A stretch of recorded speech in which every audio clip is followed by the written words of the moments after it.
தேன்மிட்டாய். தேன் மிட்டாய். அப்புறம் இது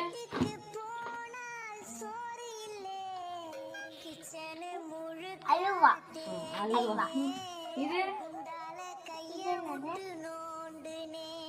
ஸ்வீட் கேக்கு. ஸ்வீட்டு கேக்கு. அப்புறம் இது மிட்டாய். இது